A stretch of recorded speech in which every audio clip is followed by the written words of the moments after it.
নমস্কার বন্ধুরা, আজকের রেসিপিটা দেখলেই যেমন ছোটোবেলার কথা মনে পড়ে যায়, তেমনই জিভে জল চলে আসে। এই রকমই আজকের রেসিপি টক ঝাল মিষ্টি তেল আম। তো চলো দেখে নেওয়া যাক। প্রথমে আমগুলো পরিষ্কার করে ধুয়ে মুছে নিয়েছি।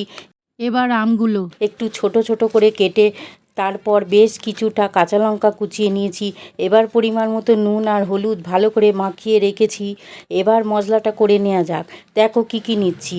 যেহেতু কাঁচা লঙ্কা কুচোনো নেওয়া আছে, তাই শুকনো লঙ্কা দুটো নিচ্ছি, আর মৌরি 3 চামচ, সাদা সর্ষে 1 চামচ, কালো সর্ষে 1 চামচ, হাফ চামচ মেথি, জিরে 1 চামচ, ধনে 1 চামচ নিয়ে এবার ভালো করে ভেজে নিয়ে মিক্সিতে গুঁড়ো করে নিলাম।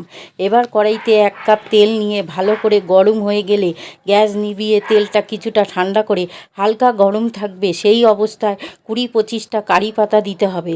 তারপর একে একে হাফ চামচ জিরে, হাফ চামচ হিং, সামান্য মেথি, হাফ চামচ কালো জিরে, একটু মৌরি আর কাশ্মীরি লঙ্কার গুঁড়ো 1 চামচ আর বড় 1 চামচ হচ্ছে বিট লবণ দিয়ে এবার ভালো করে মিশিয়ে নেব। তারপর আমটা 1 ছিপি ভিনিগার দিয়ে ভালো করে মিশিয়ে নেব, কারণ আচারটা ভালো থাকার জন্য। এবার মশলা মেশানো তেল আমের মধ্যে ঢেলে দিয়ে ভালো করে মিশিয়ে গুঁড়ো করা মশলাটাও দিয়ে দেব। আবার ভালো করে মিশিয়ে নিলেই টক ঝাল মিষ্টি তেল আম রেডি।